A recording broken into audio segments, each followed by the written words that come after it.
Hey, fellow homeschoolers and just plain liberty lovers here across the Midwest. This is Kirk Smith with our monthly newsletter concerning legislative work here in Illinois. And of course, we cannot talk about legislation without talking about HB 2827.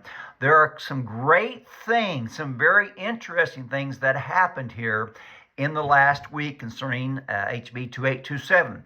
First of all, many of you are probably aware already that the main spokesperson for HB 2827, Representative Tara Costa Howard, has recently been appointed a judgeship and will be leaving the General Assembly at the end of this year.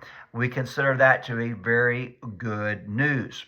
And second, last week, not only was I, but also board members Dan and Beth Caswell and LTF head Ashton Bandy and wife Jennifer were down in Texas for the annual Alliance Conference and HSLDA Conference, where Ashton actually spoke on the panel about HB 2827. While we were down there earlier in the week, we started hearing these little murmurings going on. What we found out is that Carmen Lagoria, who was the president, I say the word was the president of CRHE. CRHE is the Coalition for Responsible Home Education. She was one of the spokespersons at the second, I believe, committee hearing over HB 2827. Well, it turns to come to find out that she just resigned. And there was a reason why she resigned. And I'm reading from her Facebook post here, and she says this, and I quote, "I resigned from the CRHE board after the board chose to follow unethical conduct and breaches of fiduciary duty that threatened the integrity of the organization. I was not the only person to resign over the board's conduct." Skipping down to the next paragraph, heightening the harm, CRHE's leadership has wielded racist and misogynistic tropes against CRHE team members.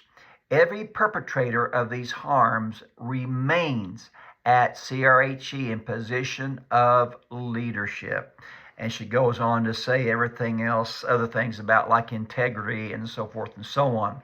So here we have the president of CRHE resigning because of unethical financial practices and racism and misogyny. I think that is very interesting because this was the organization that so pushed this agenda, not just with Illinois legislators, but also with other legislators from other states. Now, I think this is very important because when they talk about racism and misogynistic tendencies, folks, that's very damning for any state legislator to attach themselves to in any manner at all. I would think every legislator would want to run as far away from this group and what it promotes as quickly and as far as possible. And so this to me is good news regarding HB 2827. This is the group that held a special kind of a legislator-only conference call to talk about homeschooling from their advantage, their viewpoint.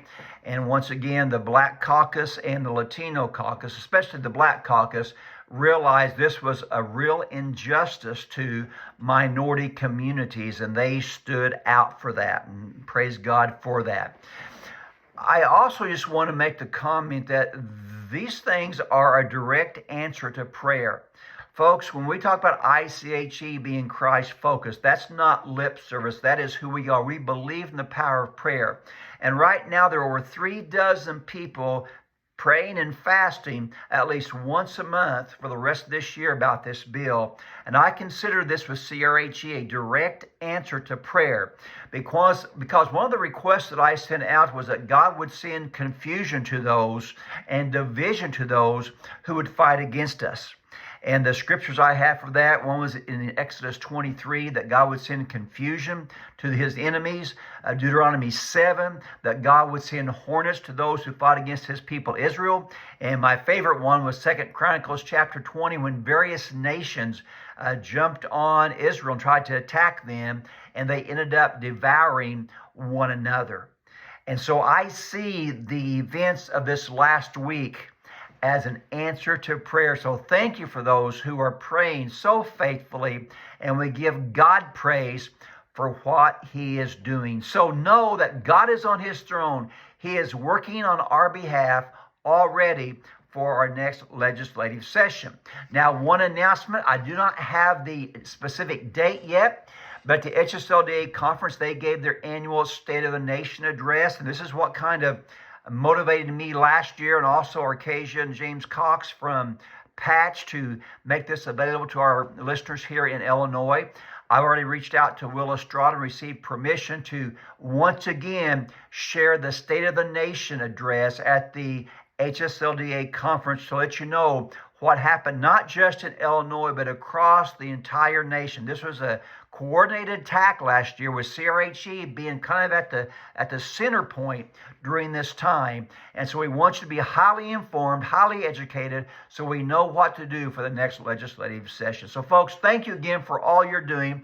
It is such an honor to represent homeschoolers here in the Midwest at our national conference, because we see God at work. So you have a great week, a great rest of September, and a fantastic October as we go forward. And as always, this is Kirk Smith with ICHE.